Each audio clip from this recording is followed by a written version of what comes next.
daa'imni jalqaba beekan turre amma xiqqoo karaa bakka waraabessi nyaata saniin ilkaan isaa keessa seenee waan jiruuf jecha miidhaa cimaadhaan wal'aanamuu jira jechuun bira. Siyaasa Itoophiyaa keessaa sabni Amaaraa akka sabaatti bulchiinsa ministeera muummee Abiy Ahmed keessaatti aangorraatii dhiibameera. Uummanni Oromoo addatti maal fayyadame kan jedhuu fi rakkoolee siyaasa biyyattii irratti Piroofeesar Mararaa Guddinaa waliin turtii taasisneerra. Mirga isaanii qabsaa'anii mirga isaanii dhaabbatanii sabni isaanii akkuma saba keenyaa miidhamaa akka jiru dhiibamaa akka jiru isin agarraa jechuu kooti. Iddoo tokkotti dimookiraasii ta'ee iddoo tokkotti immoo kan biraa ta'uu hin danda'u. Kan isiniif dhiyeessu Anzala Lamtaa Addasaati turtii gaarii. jalqaba irratti Harargee Bahaa Naaguraa magaalaa Guraa Iddoo Keellaa jedhamuun beekamutti sanbata dheengaddaa daa'imni maatii jalaa badee daandii gubbaa bule waraabessaan miidhaan cimaan irra ga'u himame. Daa'imni umurii waggaa 10 kun maatii biraa erga badee torbee tokko kan lakkoofse yoo ta'u maatiin barbaacharra turaniiru. Sanbata duraa daa'imni isaanii waraabessaan miidhamuusaa dhagahuun gara hospitaala waliigalaa Gaara Mul'ataatti imalan. Hojii gaggeessaa olaanaa hospitaala waliigalaa Gaara Mul'ataa kan ta'an obbo Hajii Galata miidhaa daa'ima kanarra qaqqabee waayila koo Abtaamuu Xibabuutti himaniiru. Miidhaan isaa miidhaa baay'ee cimaa jechuun danda'ama. Karaa fuula isaa karaa bitaa kanaan gara mataatti gurra gara fuulatti lafee karaa mataa kanaan xiqqoo ilkaan seenee jira. Kanaaf miidhaa baay'ee cimaadhaan wal'aanamuu jira jechuudha. Erga hospitaala seenee gargaarsi godhamaafii jiru gargaarsi jalqabaa godhameefii jira. Amma xiqqoo karaa bakka waraabessi nyaata saniin ilkaan isaa keessa seenee waan jiruuf jecha miidhaa cimaadhaan wal'aanamuu jira jechuudha biratti. Mee amma daa'imni kun of beekaa? Daa'imni jalqabaa of beekan turre. Dhiigni akka baay'ee hedduudhaan bahaa ture waan ta'eef jecha malli irraa dhangala'aa ture achi booda eega tajaajilli jalqabaa godhameefii booda akka kutaa baqatanii wal'aanutti yookiin kutaa warri itti seenne dhiigallee baay'ee dhangala'ee waan ta'eef dhiignis kennameefii ture amma of beekaa haalli inni keessa jiru amma haala baay'ee ammaaf naaf jabaa gaarii argataa jira waan ta'eef jecha. Namoonni tokko tokko lubbuu daa'ima kanaatiif yaaddeessaadha balaan irratti qaqqabee waan jedhu kaasaa turan gama kanaan maal jettu isin? Haalis jalqaba gisee keessa lijaangisee arguu akkasitti yaadaa ture. Garuu daa'imni kun wal'aansa gahaa argatee wal'aanamuu jira. Lubbuun leenis waa tokkoon ta'uu ni fayyaa. Iskin giraaftingii waan jedhamu jira.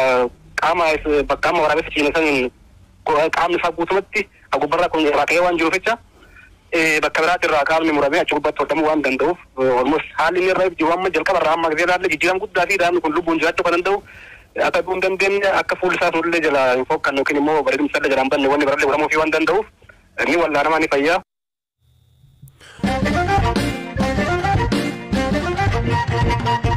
Magaalaa guddoo Israa'el Teel Aviv keessatti dhalattoota Eertiraa kooluu galtummaa gaafatanii fi poolisii gidduutti walitti bu'iinsi dhalateen namoonni hedduun miidhamaniiru. Poolisiin biyyattii mormitoota dhibbatti lakkaa'aman kanneen bittinsuuf boombii imimmaanessuu rasaasaa fiixeerraa ispoonjii qaban kan fayyadaman yoo ta'u gariin rasaasa poolisiin miidhaan irra ga'eera. Ministeerri muummee Israa'el lammiilee Eertiraa hokkara kanarratti hirmaatan irratti tarkaanfii akka fudhatan ibsaniiru. Hirphaa Gammachuu. Hokkarri Teel Aviv kun kan uumame rogeeyyiin mootummaa Eertiraa morman aangawoonni Israa'el sagantaa imbaasiitiin gaafa sanbataa qophaa'e akka haqaniif waan gaafanneefi jedhu.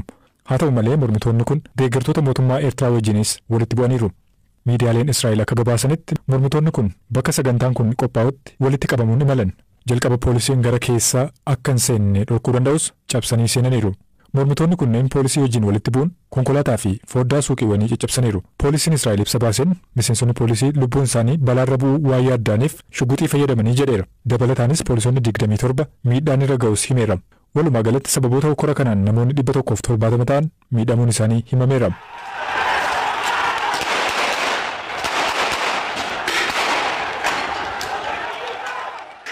Suuraaleen marsaalee hawaasaa gubbaa qoqqoodaman dhalattoota Eertiraa mootummaa deeggaranii fi morman jidduu hokkoraa deemaa ture agarsiisa. Poolisiin Israa'el garee lamaan kana gargar qabuudhaaf yaaluusaa hime.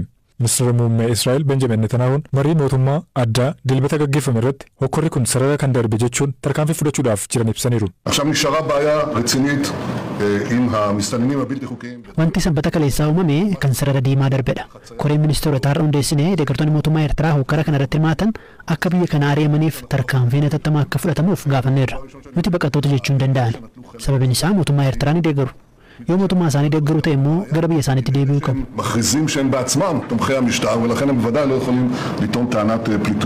Ergaa X ammaan dura Tiwutara jedhamee kan beekamu irratti maxxanfameen jiraattonni taatee kana keessatti hin hirmaanne bakkicha akka fagaataniif poolisiin gaafateera.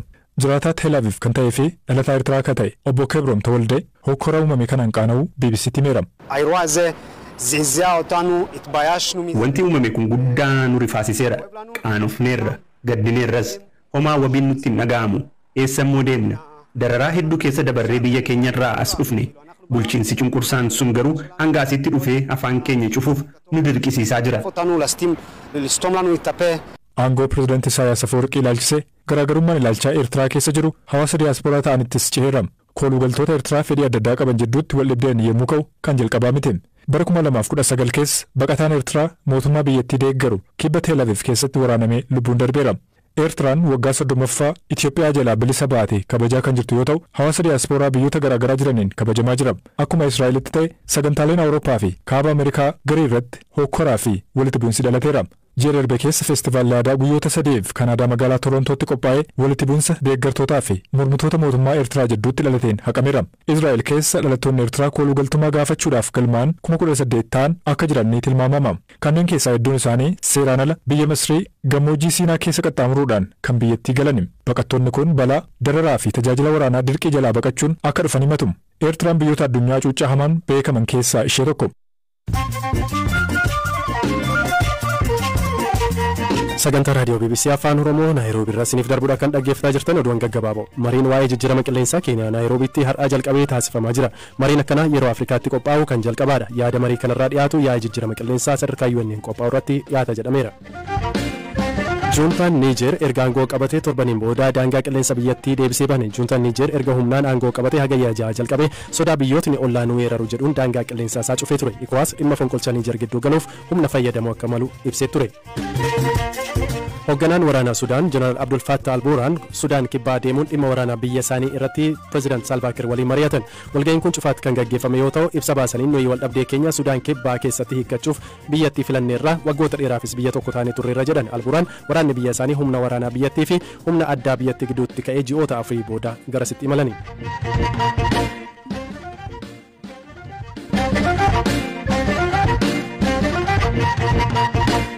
Gara dhimma itti yoo ceenu rakkoon siyaasaa Itoophiyaaf sababa guddaan dubbii aangooti jedhan dura ta'an KFO fi hayyuu saayinsii siyaasaa Profeesar Mararaa Guddinaa TPLF aangoorraa dhiibamneerra jechuun waraanatti galuun lubbuun namoota 100,000 darbuu kan himan Profeesar Mararaan beektotni fi aktivistoonni siyaasaa Amaaraa tokko tokkos gaaffii wal fakkaataa kaasuu jedhan. Garuu gaaffii beektonni siyaasaa isaanii kaasan Itoophiyaa durii olaantummaa Amaaraa irratti hundaa'ee ijaaruudhaa jedhu. Gaaffii siyaasa Amaaraa Oromoo fi Tigree gidduu abjuu waldhiitu jira kan jedhan Profeesar Mararaan rakkoo siyaasaa biyyattii keessaa furuuf marii biyyaalessaa dhugaa gaggeessuu qofatu furmaata jedhan. Garuu bulchiinsi ministeera muummee Abiy Ahmed kan eenyuti dhuguma Amaar aangoorraa dhiibameera. Uummanni Oromoo addatti maal fayyadame kan jedhu waliin turtii taasiseera. Mootummaan waan fe'aa jedhu isaanis waan fe'aa jedhanii mootummaan kun mootummaa badhaadhinaati. Mootummaa bilisiginnaa jedhamudha. Mootummaa Oromoo bakka bu'u miti isaanis Oromoo duwwaa bakka bu'una waan jedhan natti fakkaatu yeroo tokko tokko gaan Oromootti hirkachuu warri barbaadan jiru yennaa rakkatanii kuni qeerroo jedhanii naa waammatan jiru malee mootummaan kun mootummaa badhaadhinaati jechuudha.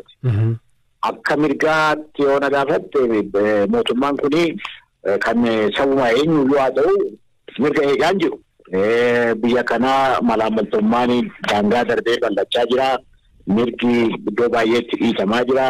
Dabballeen akka barbaadutti biyya kana bulchaa jira. Sabni hunduu saba Amaaraa dabalatti sabni Oromoo silas waggaa 5 keessa lolarra ture isaan waan fe'aa jiran malee saba hundas rakkate mootummaa kana. Maaliif rakkateetti mootummaan kun rakkoo siyaasaa hiikuu dadhabe. Kana keessatti egaa waliigaltee biyyaa uumuu dadhabe.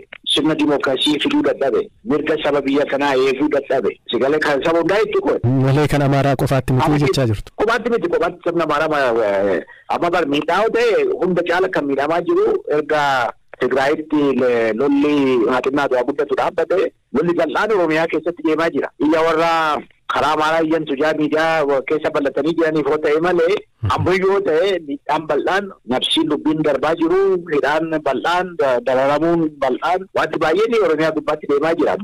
Rakkoon biyya kana keessa jiru rakkoon siyaasaati. Rakkoon siyaasaa kun immoo saba hunda biyya kana keessa jiru sadarkaan tuqaa ture. Beektota Amaaraa warra jedhaman biyya adda addaa keessa jiran waldaalee saba Amaaraan ijaaramanii beekamtii qaban biyya Ameerikaa keessa jiranii fi siyaasa biyya jiru kanarratti deeggarsa kan kennaniif xiinxala kan kennan irraa wanti dhagahamu uummanni Oromoon hin bulchuu Amaaratti jalqabne Itoophiyaa irratti xumurraa Itoophiyaa bilisa baasnaa kan jedhu ni dhagahama.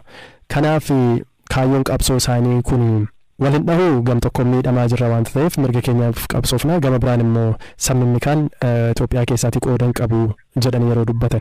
Lasitti waan lama laaluun ni jira. Inni isaanii abjuu fi mataa jiranii abjuun suni abjuu saba Amaaraa hundaati moo abjuudhuma warra Ameerikaa Awurooppaa ta'ee abjochaa jiru moo isa jedhu. Inni isaanii mootummaan kun mootummaa Oromooti. Waggoona isaa hojii gimbaarii karaa kiiloodhaan nu bulchaa jira. Tokko immoo barbaadanii Maadaagaskar shiftaatu nu bulchaa jiran jedhanii abjuu fi fedhii ofii saba ofii ittiin kakaasuudhaaf isa yaa oolanidha. Kanas ta'u sana waa lama isaanis beekanii itti deeman malee biyya kana ni yaada jedhanii akkuma warra Serbiyaa jedhan sana biyya kana diiguu danda'u. Isaan kunis abjuu isaan deemsaa jiranii sabni keenya mirga isaa dhiibamaa jira.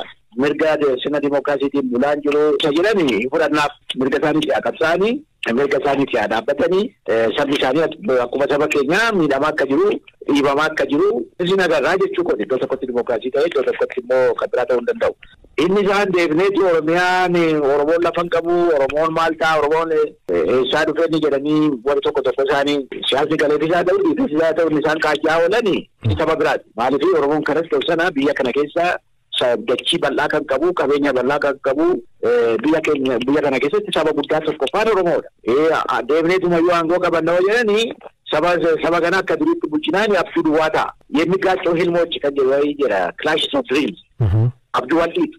Waati qoonatti immoo abjuu wal'iitu kana akkamiin ilaaltanii xiinxaltanii kitaaba keessan keessatti akkaataa keessanitti gabaabsitanii? Naasana kanan kadhabe warra Tigireedha aangoo lakkaa kan qabu isaanis immoo dimookiraasiin jirre sina dimookiraasii mana waaqaa nama geessu ijaaraa jirra dimookiraasiin biyya kana keessatti dagaagaa jirra jedhanii saba gubbaatti olaantummaa hin taane akka taanitti fidanii akka taanitti saba dhiitanii akka taanitti garaa baay'ee irratti deemsaa turanii garuu dimookiraasiin isaa dimookiraasii jaataa jedhu. Inni dimookiraasiin biyyaaf immoo nuti olaantummaa keenya irratti kan dagaagudha jedhanii fudhatanii deemaa turan siigalee. Amaaraa keessaa wali ba'anii beekaan isaanii biyya kana saba keenya nuti uume nuti hoo deebifnee sirna federaalizimii amma jiru kanas diignee akka duritti hoo deebifne biyyi kun nagaa argataa guddina argataa sirna dimookiraasiitiin buluu danda'a gara fuulduraatti harkaanfatanii abdii ofii himatu. Akkuma isin jedhe warri isaan keenyaa sooxinnaa ta'e nutis ofiin bulchinaa qabeenya keenya gubbaatti abbaa keenya abbaa dachii keenya abbaa biyya keenyaa taanaa oo barbaanne gubbaatti baanaa jedhummoo qabatnee deemaa ture qabatanii deemaa turan. Kanatu sadanuu oolaaltee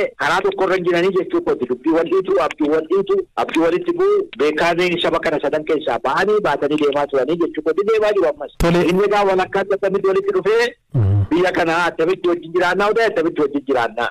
Nagaanis ol biraa deemessoo ta'e innis attamitti ta'a kana qawweedhaanii biyya kana ukkaamsinee biyya kana akka barbaannetti abjuu keenyaan bulchinan ni jedhu biyya kana waggaa 100 oli jeeqaa ture ammas jeeqaa jira jijjiiramni dhufe jedhamu sunis hojii ooluu kan hin dandeenyeef kanaaf jechuu kooti. Beekaan biyya kanaa jedhamu illijiin biyya kanaa jedhamu gattaa'ee biyyi kuni nagaa kan argatu guddina kan argatu sirna dimookiraasiin buluu kan dandeessu karaa akkasiiti isa jiru sana hunduu walitti dhufee taa'ee waliigaltee biyyaa ni jedhamu. Naashinaal daayiloogiin ni jedhamu kuni hojiirra ooluutu irra jira. Dhugaadhaan hojiirra ooluutu irra jira. Isa mootummaan taphan taane taphatu otoo hin taane dhugaadhaan hojiirra ooluutu irra jira jechuu kooti.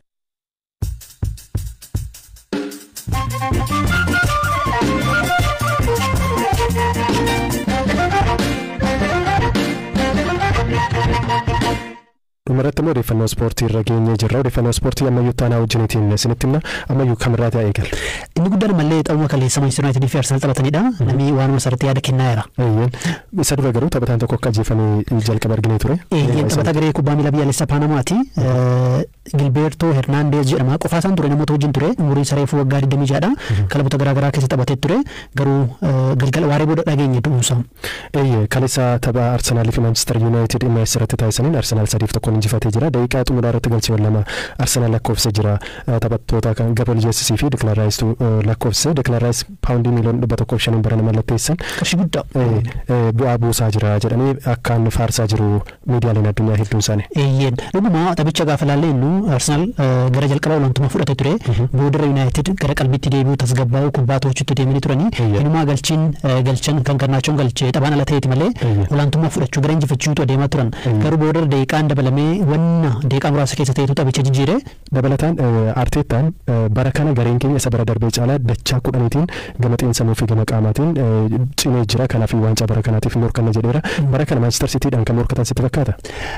Amma yeroon ijoollee akkas dubbachuudhaaf garuu gaafa laallennu Manchester Cityin ga'umsi isaa konsistant yookiin immoo cimeela utubaa qaba bu'uura qaba. Amma kan Arsenal gaafa laallennu ol ka'aa gadi bu'aa akkasii kan argaa jira. Garuu tura keessa ga'umsa isaanii yoo itti gabbifatanidhaan garuu immoo jijjiiramni jira dhugaa. Garuu akka amma safaarsan gaasee dhusana gaaffii keessa waan galchuun. Haalaan galchii sadii lakkoofsuudhaan itti fufee jira. Taphattoota sadiidha Pirimeer Liigii keessatti galchii sadii torban kana kan lakkoofsanii. Ivan Ferguson taphataa umriin isaa waggaa 18 taphataa Brightonidha.